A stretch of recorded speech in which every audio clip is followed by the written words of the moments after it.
My name is Joe Reichard. I'd like to welcome you to another episode of the Saab Doctor. In today's episode, we say farewell to the ML55. Stay tuned!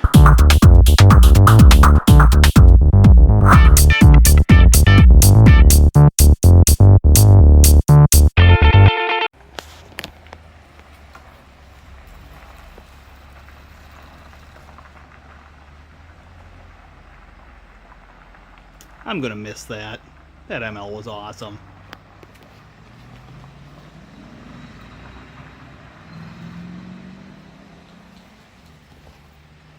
Alright, I have something to admit. I'm a little bit behind on videos. The ML's actually been gone for about a month at this point. I sold it to a guy in Minnesota last month. He was super excited to come get it. He actually has owned, I think he said, either 3 or 4 W163 MLs. And he was pumped to get a well-maintained ML55. And do you want to know something? I'm happy to have sold it to an enthusiast, someone who's really going to enjoy it, because I've enjoyed it, and it's another car that I miss. But anyways, we're going to get on past that. But I have enjoyed it, or I did enjoy it, and it had been very, very reliable for me. So I want to kind of do a bit of a recap of what I had into it, and we're going to talk about how much money I made on it. Or, no, that's not the one. How much money I lost on it. So, here we go. Initially, I traded a 2001 Saab 9.3 for the ML55 with my friend Mike.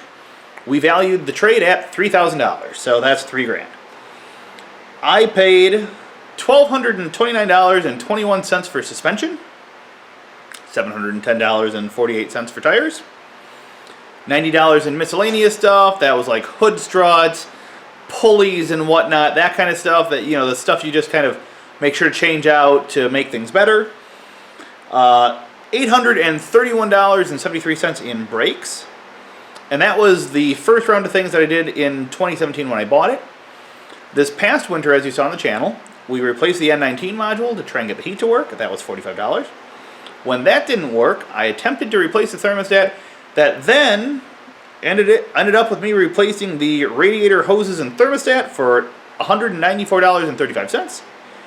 And because they were leaking, and I found that at the same time, the trans lines and the washers for $165. And of course, when doing that, I had to do the transconductor plate, plug, fluids, paint on the pan, rust converter, all that stuff. That was $249.95. And then, of course, on the day of sale, I went to start it, and the battery was dead. So, one new battery, $126.59. Then, when I sold it, I had some extra parts that I had bought for it that I was thinking about selling on eBay, but then I thought, well, I may as well give it to him since he's a fan of the W163. So, I included 16 spark plugs and 16 wires, which cost me a total of $206.07. The grand total, if you're keeping track, is $6,000. Oh, I'm having problems saying this. $6,849.16. Let me go die a little bit right now. Now, I'm not including registration in that. If we were to include oil changes, the total would actually be about $7,149.16 because there's about 4 oil changes involved. That's about $75 in oil change, $300 total because of the amount of oil it takes, plus the filter's a little bit more expensive because it's one of those big Mercedes filters. So, I sold it.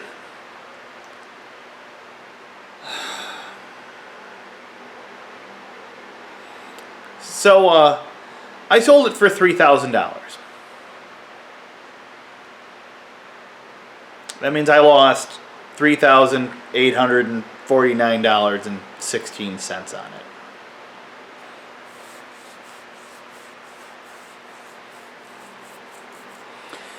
Yeah, so anyways, the way I want to look at this, to kind of make me feel better, is that if is that I owned the ML for about 2 years and 9 months.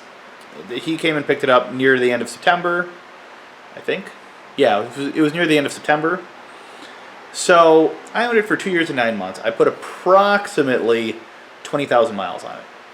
If I break down that $3,849.16 per mile, I spent 19 cents a mile. Or, sorry, 21 cents a mile if you include the oil changes.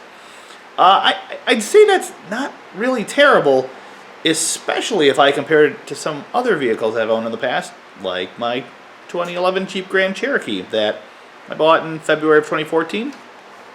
Got rid of it in February of 2016, put approximately 20,000 miles on, and not including the repairs I did to it, tires, brakes, a water pump, a CERT belt, some pulleys. Lost about $10,000 on that in just depreciation. So I'm going to go with that $3,800 isn't that terrible. You know, if I were to look at that as, you know, if I could write it off on my taxes with the government's 58 cents a mile, I mean, that's $11,600. I'm just trying to justify it at this point. So the sad part is here, the ML is gone. We've had a lot of great times. It was one of my, I don't want to call it favorite vehicles of all times, but it was truly a good utility vehicle. It was one of those, you know, as long as the battery wasn't dead, which it would kill the battery if it sat too long.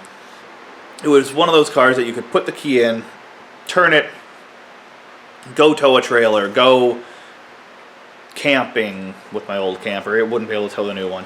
You know, go pick up the boat, grab some stuff from the store. It didn't really matter. It was a really good vehicle overall. So I am going to miss it. And I really hope the new owner enjoys it. So I'm going to put a montage at the end. If you want to watch it, have at. Set it to some music. But thank you for tuning in. I truly do appreciate it. If you enjoyed this, please make sure to like, share, subscribe. I don't know what I'm going to be necessarily replacing the ML with. I have the 9.7 project where that series is going to be coming out pretty soon. I'm actually still working on it. Yeah, I don't know, but thank you for tuning in, folks, and Saab on.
I just realized something. If I traded it in, I'd get $400 and then a $20 tax savings. I'd get $420 for it. Tons of money. I should just run it and trade it in right now. Seems like a good idea.